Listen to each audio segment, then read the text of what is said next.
So నన్ను ఎలా పెంచారు మా ఇంట్లో అంటే మీరు ఆశ్చర్యపోతారు.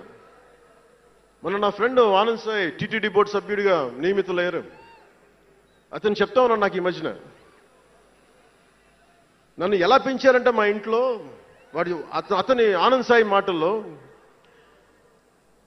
చిన్న తంబి అని తమిళ సినిమా ఉంటుంది, మన తెలుగులో చంటి అని సినిమా తీశారు. చిన్న తంబి కదా అవునా?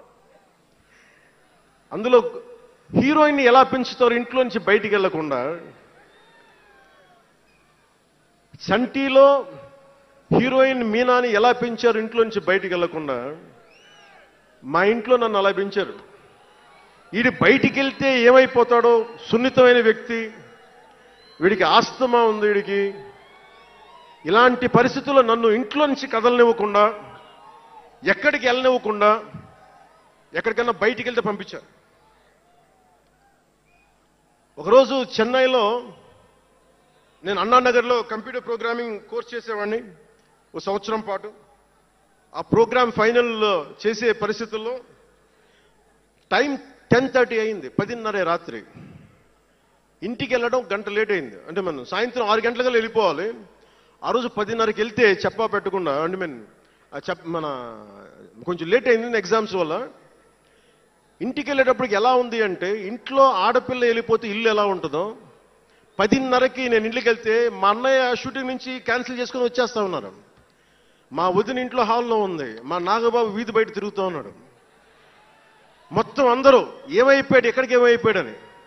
నేను ఎగ్జామ్ రాసి వస్తున్నాను, బస్సులు దొరకలేదు నాకు, 2 బస్సులు మారి రావాలని చెప్పాను. నాకు కార్లు లేవు ఆ టైంలో. అంటే అలాంటి నన్ను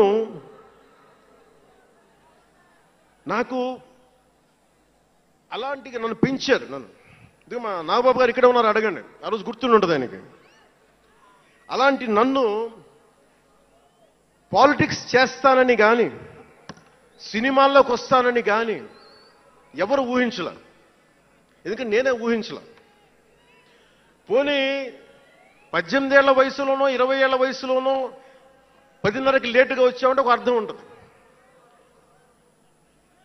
అక్కడమ్మాయి ఇక్కడ అబ్బాయి, గోకులంలో సీత, సుస్వాగతం, తొలి ప్రేమ చేస్తున్న సమయంలో, మేబీ తొలి ప్రేమ ముందు అటో ఇటో, సంగీత్ థియేటర్లో, హైదరాబాద్ సంగీత్ థియేటర్లో క్లింట్ ఈస్ట్వుడ్ నాకు ఇష్టమైన హీరో, అతను సినిమాకి వెళ్ళాను.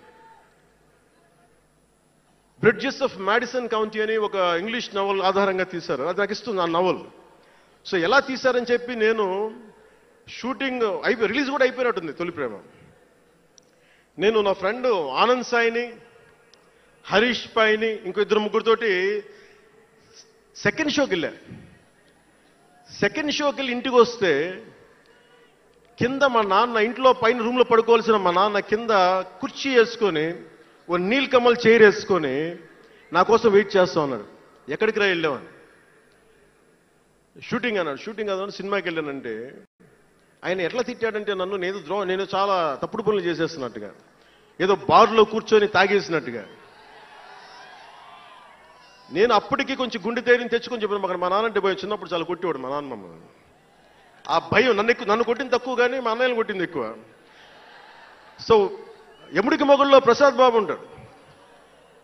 చిరంజీవి గారు పక్క వ్యక్తిని కొడితే ఇతను లైన్లోకి వచ్చేస్తాడు. అక్కడ నేను డిసిప్లిన్లోకి వచ్చాను. అట్లాగే వీళ్ళని కొడితే నేను డిసిప్లిన్లోకి వచ్చాను. నాకు ఆయన కొట్టక్కర్లేదు, నేను డిసిప్లిన్గా ఉంటానని. సో నాకు మా నాన్న చూడగానే భయం వేసింది, కొడతాడా గబుక్కున్నా బాగుండదేమో అనుకునేవాడు. నేను చెప్పాను కొంచెం బలం తెచ్చుకొని, 3 సినిమాలు హిట్లు వచ్చినాయి, 4వ సినిమా రిలీజ్ అయ్యి హిట్ అయిన తొలి ప్రేమ. నానా నేను హీరోనన్న సంగతి కూడా మర్చిపోకు, నువ్వు అర్థం చేసుకో అని చెప్పాను. ఇంకా ఎక్కువ తిట్టాడు. అంటే మా నాన్న తిట్లు ఎలా ఉన్నాయంటే చెప్పలేను కానీ, ఈ అర్ధరాత్రి అపరాత్రి తిరుగుళ్ళు ఏంట్రా, ఈ సెకండ్ షోలకి వెళ్ళడం ఏంటి, ఏదో హీరో అయ్యావు అయితే అన్ని లిప్ చేసేస్తావా అని తల ఉంచుకొని పైకి వెళ్ళిపోయాడు. అంటే అలాంటి నేను ఇన్ని కోట్ల మందికి సంబంధించిన పాలిటిక్స్ చేయాలంటే భగవంతుడు రాసిన రాత కాకపోతే నేను కోరుకున్నదా కాదు అది. అలాంటి వాతావరణంలో పెరిగిన నేను ఈ సినిమాలు ఏంటో, ఈ పాలిటిక్స్ ఏంటో, పార్టీ పెట్టడం ఏంటో అనుకుంటే అంటే ఇందాక ఎందుకు బయటికి వెళ్ళానంటే ఇవన్నీ ఆలోచిస్తున్నా. ఇదంతా భగవంతుడు మాయ తప్ప నాది కాదు నాకు తెలుసు.